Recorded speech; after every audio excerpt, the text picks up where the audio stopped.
Hello, and welcome to the Mindful Entrepreneur Podcast. We're your hosts, Tati and Jerry Jimenez. Join us as entrepreneurs and brother and sister interview inspiring leaders in different fields to explore how they've achieved results and fulfillment. Let's get started as soul, passion, and business come together at The Mindful Entrepreneur. Today's show is with Leti Coo. Leti is a TV host for Telemundo and NBC Universal, the two biggest networks in the U.S. for Latino viewers. She's been the host and presenter of several sports shows such as Ritmo, Deportivo, and Titulares Telemundo, interviewing top athletes around the world. She's also a radio co-host of the show Arriba con Paul. She's been chosen as a health and wellness champion for Telemundo's initiative called The Power Within, El Poder en Ti, to empower Latinos in the areas of education, health, and finance. So if you're anything like us, today is going to be among your favorite episodes. And here's why. If Leti were to walk into your home, she'd have you on the floor laughing 10 minutes in. And no, we're not exaggerating. This actually has happened. It's a true story. And what's really cool about her is that with all her success, having her own show, interviewing hundreds of people for almost 2 decades, top names in Hollywood, in sports, internationally, none of that has gone to her head. She's still a beautiful, giving, everyday Shiro disguised as the girl next door. It is really a treat for us to have you here. Thank you so much. Yes, you guys make me blush. We know you're so busy and you've always been so generous with us. So thank you, Leti. Really a treat. No, it's a treat to me to be able to, be part of this project. I'm always been a big supporter. I am very, very proud of you that you're doing this. Yeah, thank you. Thank you for being here. Now, you have a really interesting story on how you got started in showbiz. Would you mind sharing a little bit about how that happened, how you got started? Well, it was actually an accident. They were looking for Mexicans when I started in the industry of entertainment. It turns out that the Mexican accent, it's very popular in the Latino industry. And sadly, it's great in a way because it helped me, but there are other Hispanics from Colombia, Venezuela, Argentina that want to get into the show business. And because they're not the majority, they can make it. But I was in the right place at the right time in an accidental casting, and they just, the casting director just saw me in a corner waiting for somebody else and was like, "Oh, are you Mexican?" And I'm like, "Yeah." And he's like, "Well, maybe you want to do this casting." And I'm like, I'm not, I've never been on camera or anything. And they're like, no, just act like you're talking to your mom in Mexico, like on the phone. And of course I did. And, I booked that job because there's nobody that talks more Mexican than me. and, I was just in the right place at the right time. That's basically what happened. I love that because, most people want to get rid of their accents. And now we're having with you and with Sofia Vergara, having the accent has been such an asset. So what we perceive as flaws is actually something awesome that has worked. So love hearing that, Leti. You've been really successful in media, and that's not an easy thing to do. To what do you owe your success? What's your secret? I think that you really need to love and like what you do. And I know that you've heard that many, many times before, but it's key because when you really enjoy what you do, you really do it well and you want to excel and you want to be the best. You need to be consumed by what you like and you want to get out of bed and being excited of, today I'm going to interview this person or this athlete and I'm going to ask him these questions. And you have to be excited about what you do. That's for sure. Even if you do whatever kind of job, you need to like it. You need to, be driven by it. That's the main key. I mean, I'm not special. Everybody can be successful. You just have to develop a passion. If you don't have the passion, just develop it. It's there. It's in your heart. There's fire in everybody's heart. You just have to find it. You say that, it actually reminds me, if I understand correctly, another one of your passions is nursing or like the medical field, right? That is actually the career that I did study. The show business came as an accident, as I told you, but I did go to nursing school and I am an RN. And I think that when you're in service in those kind of like fields, there's a lot of satisfaction when you know that somebody's life has changed because you contributed to that. That's also a really, a really good feeling. So speaking of health, you've been recognized as a health and wellness champion for Telemundo's initiative called The Power Within, or in Spanish, El Poder en Ti, which is meant to empower Latinos in the areas of education, health, and finance. And you're leading, very fitting that you're leading the area of health and wellness. So congratulations. Thank you. And can you share a little bit more about this initiative with us, please? Yes, well, it's an initiative that the network I work for, Telemundo, initiated, and I was really, really lucky to be chose by them to represent that campaign. I am very proud of it. It's a tremendously important campaign because we really need to learn that a good health and a good life starts with taking care of ourselves and not smoking, not eating bad food, junk food, trying to not be stressed. Even if your work is a stressful job like ours, I'm sure that everybody has a stressful job, you have to find your quiet place at some point during the day to be mindful and to be consistent within that, and because you owe it to yourself to chill and bring everything together and put everything in perspective. Nothing is too important that you have to skip a meal or that you can't sleep at night because my boss is. No, you need to take care of yourself. You are your priority. Your body, your mind have to always be your priority. So that's what this campaign is about.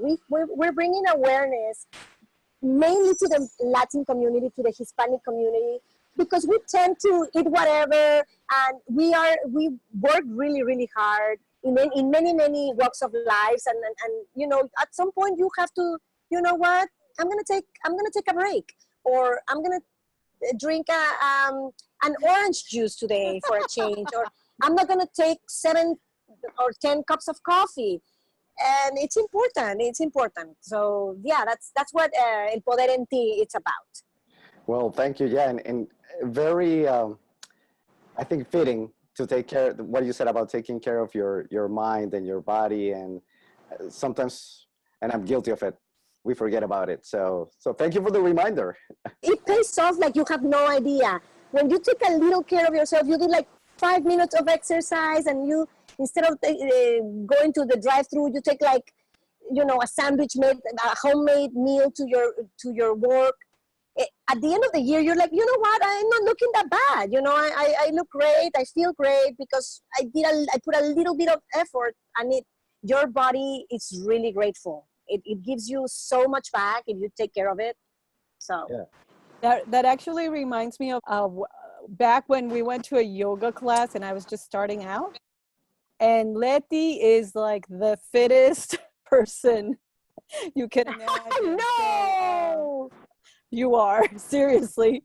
So that was You really took cool. me to a samba. You took me to a samba class. As well. It was awful. Oh my God. I have no rhythm. But you know what? The message of these stories is that we tried.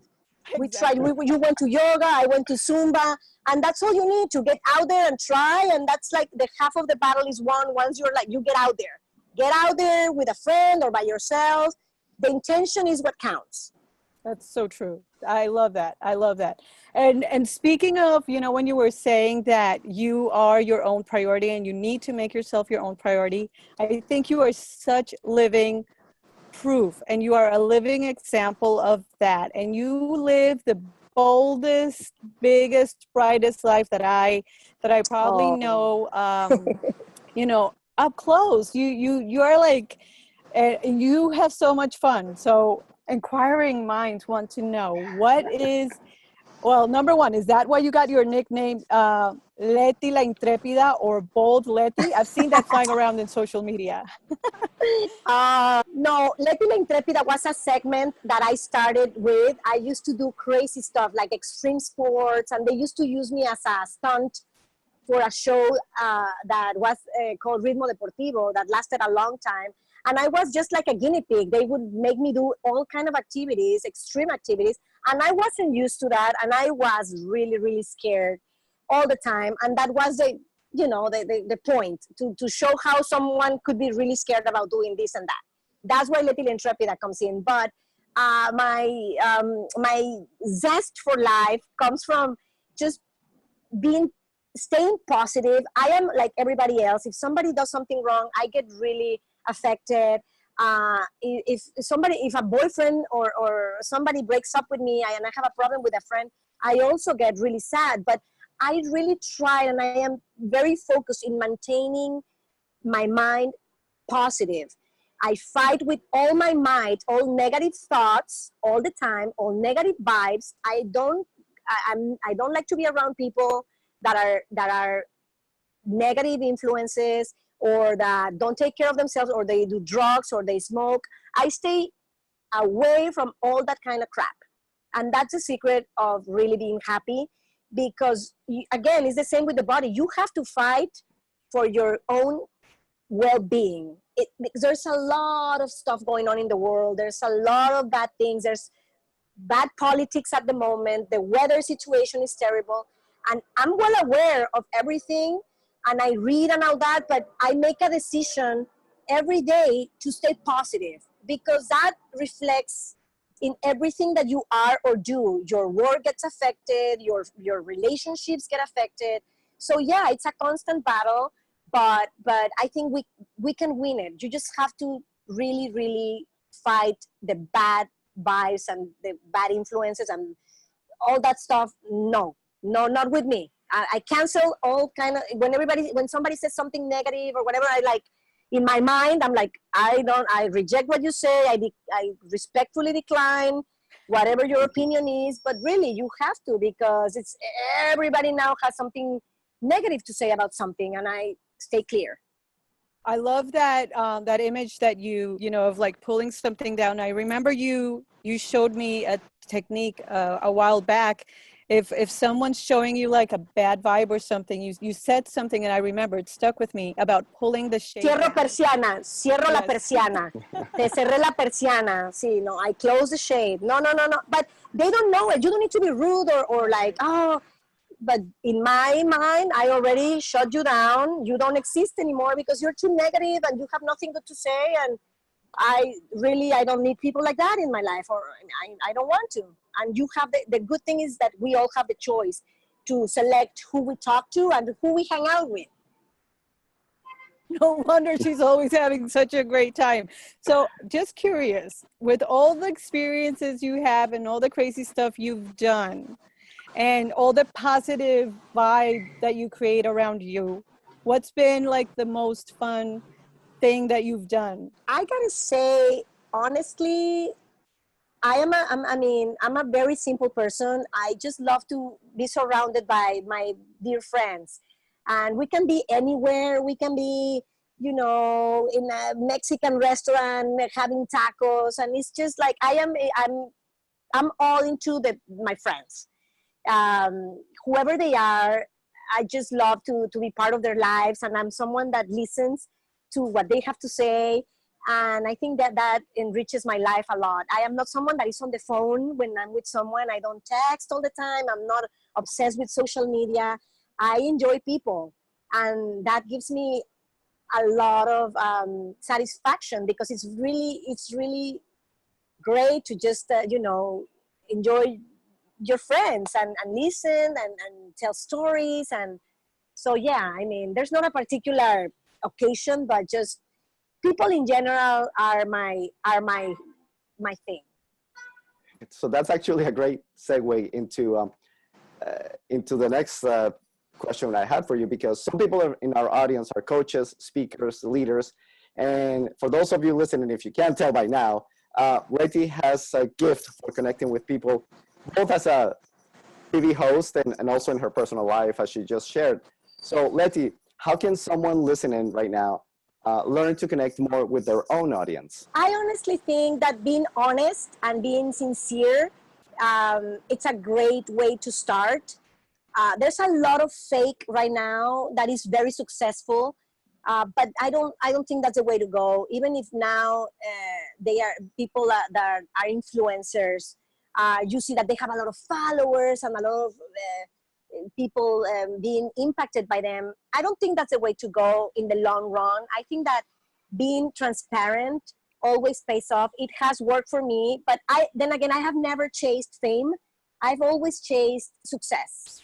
And to me, fame is not being successful because, I mean, I don't know. I mean, I'll give you an example. I think the Kardashians are very famous, but I don't think that they're successful, at least not what I think success is. I think success is when you feel that you've done something good that has impacted in a positive way, and you feel good about it. I mean, and that's all you really should be aiming for.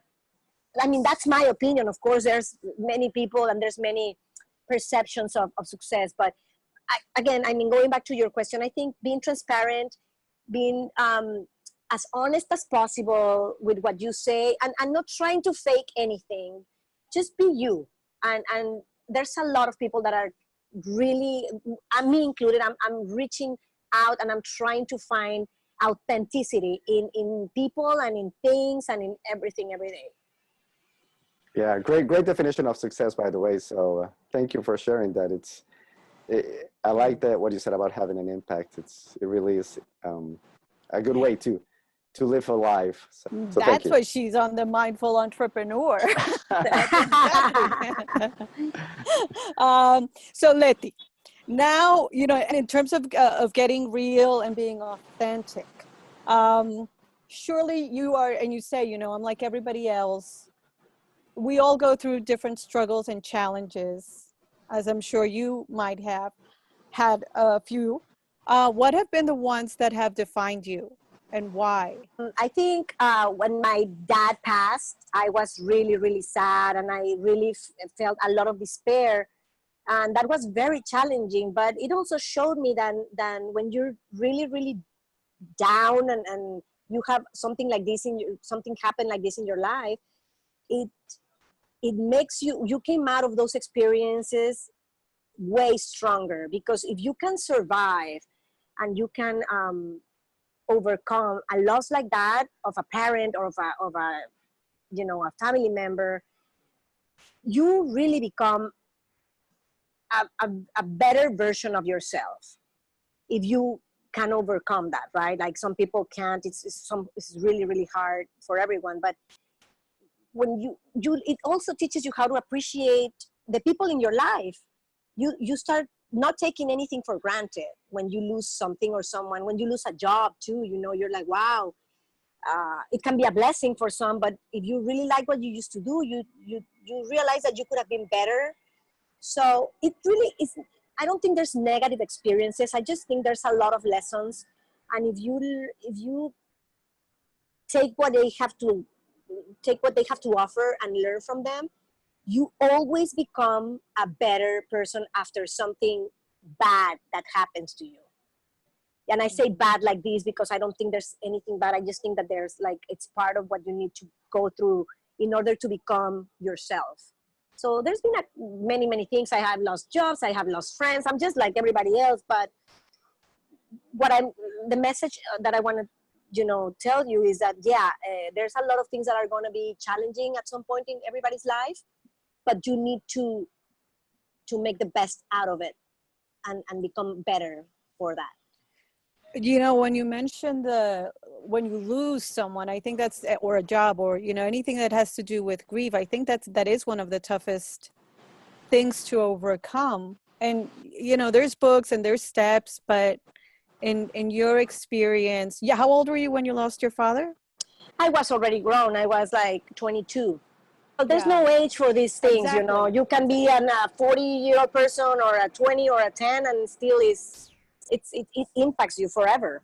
Exactly. It's super painful. And how have you overcome your losses, whether it's a job, a friend? I read a lot of self-help books, all of them. Eckhart Tolle, Louise Hay, and it helps to have literature that is self-help. And I always say, I read self-help, and everybody's like, oh my God. And I'm like, hey, listen, it works. I'll do anything to help myself out. And I love all these books. I'm a big fan of, all of these people, Wayne Dyer and Tony Robbins. I think that whatever, for me it works. Some other people find it lame to go to these routes, but I love all these authors, and I think that they might be millionaires and they are making money, but I think that making money out of trying to help people, it's a good enterprise. What can I say? It's a good business. Yeah. And I salute them. Amen. Like, I salute your what you're doing. I think it's great because, the outcome at the end is that people are going to get benefits from this. And that's all I care about. I don't care if you're going to be rich or not at the end of this, but I know that your intention is to help, So. Yeah, absolutely. I love that. I love it. Can you tell us a story or give us an example of something outrageous that you've done? We're talking about that you were a guinea pig and... Oh, I have so many of those. Well, so they put me in a NASCAR car. They told me that I was just going to interview this person inside the car, and then that was it, because I don't like speeding a lot, at all. So they get me in this car, and the guy, the driver, okay, the interview is done, and they put my seatbelt, and he just goes. And I'm like, in this NASCAR car, 180 miles per hour, there's fire in the corner of the car. I can see, like, ¿cómo se dice? Chispas? Sparks of fire. And I'm like, it was so bad. That was my NASCAR cars. And then he not only did one loop, 2 loops. And they have a lipstick camera on top of me. And I'm like, no. Like, it's like, and then they aired it, and I'm like, beep, beep, beep, beep, because I was just cursing the crap out of my producer and the other guy that was there, because they are like, and they just planned it, I think, and nobody told me anything, because I really didn't want to do it. I'm really afraid of speeding. So that was a bad one. And then there was another sport called skeleton that they send you boca abajo, face like down, this, face down on a little cart through a toboggan in the snow. It's like a luge. Yes. I don't know if you're familiar. So again, they tell me, it's just like it's like 400 meters, like that. So I think that it's gonna go like this, but it's steep like this. Oh my! And they just throw me in a little like cart, and I go like,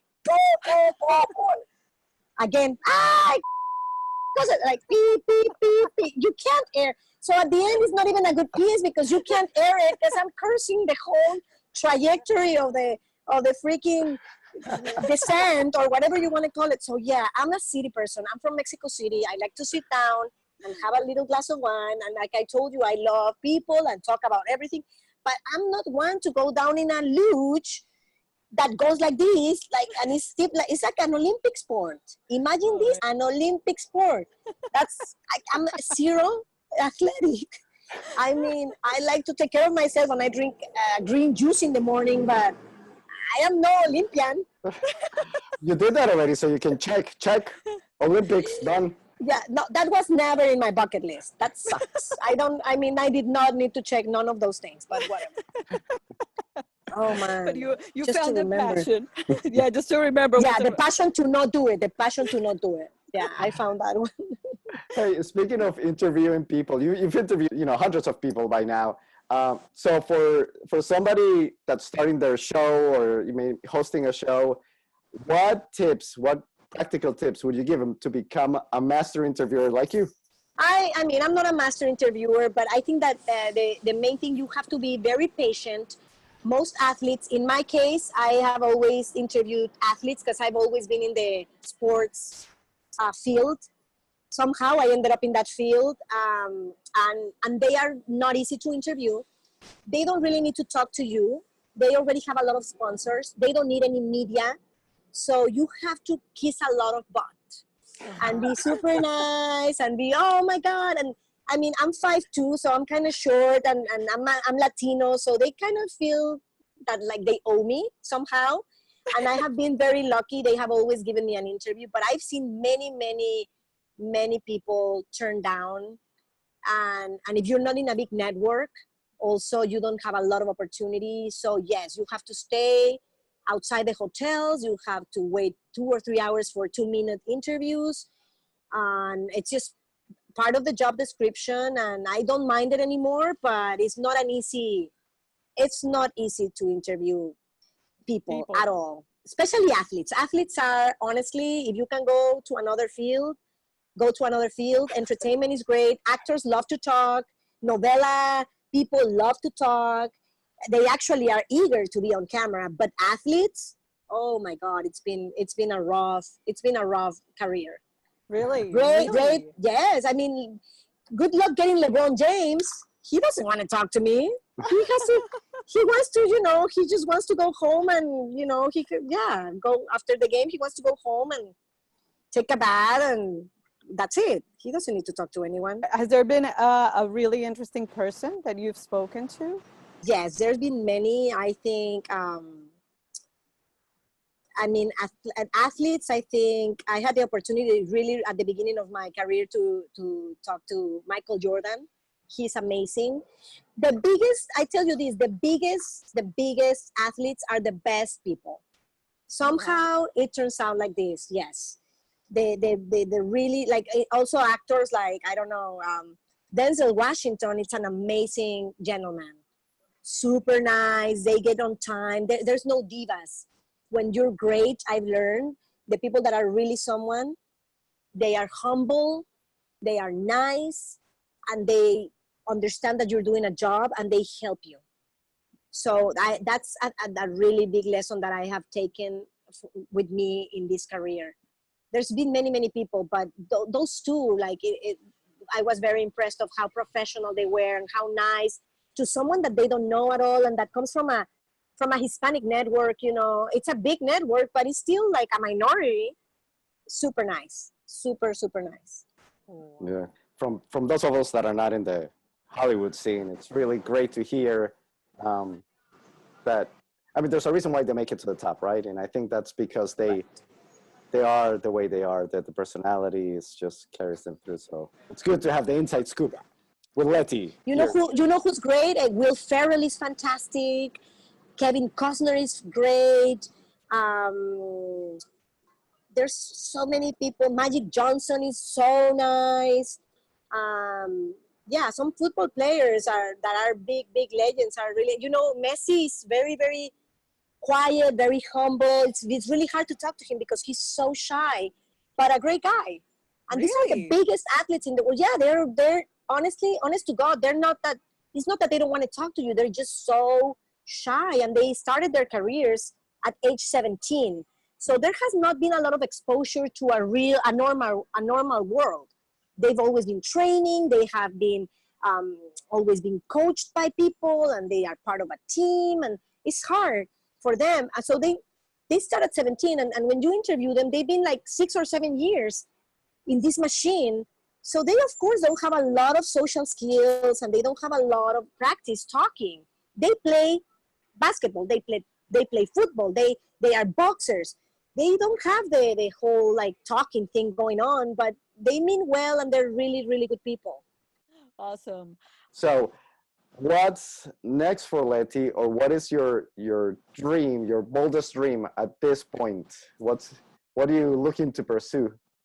Honest to God, I would really like to, I don't know how, but I would love to create an orphanage in either Mexico or Brazil or a third world country, and just help kids. Later in life, I developed a passion for kids.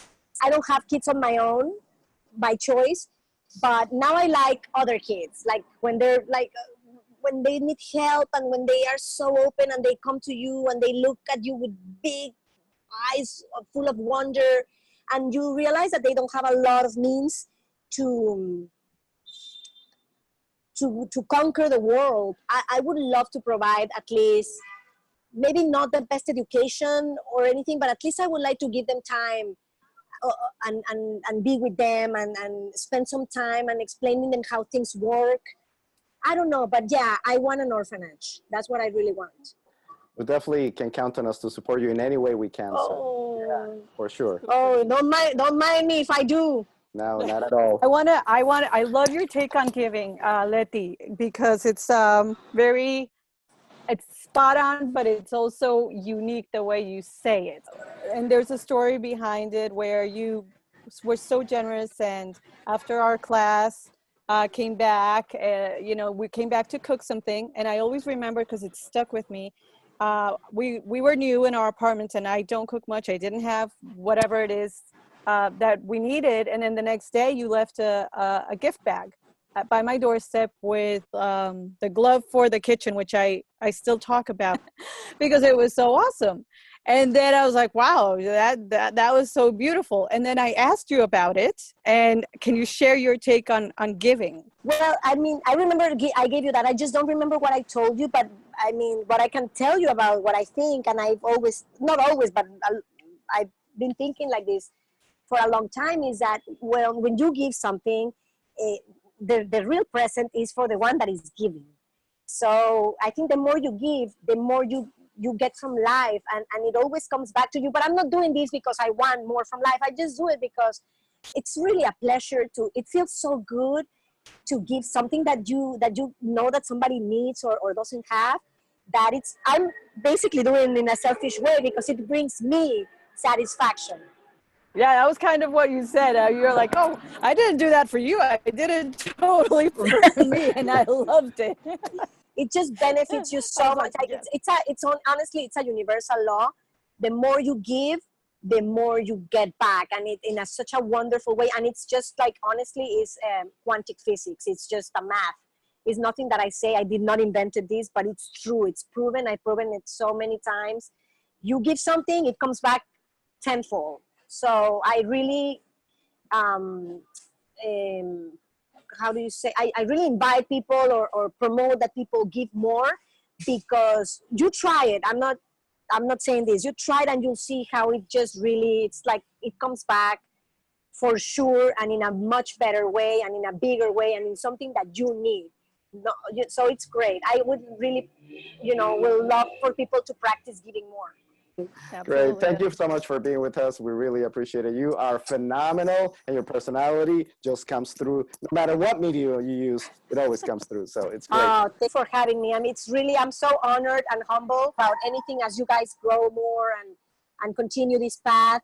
Please reach out to me whenever, in any capacity. I really want to be part of this project with you guys. Hey, and before you leave, both the Genius Spot and Vita Factor want to thank you, our awesome audience, for being part of our podcast. And if you found this episode of value, please share it with your friends and loved ones so they too can join the Mindful Entrepreneur.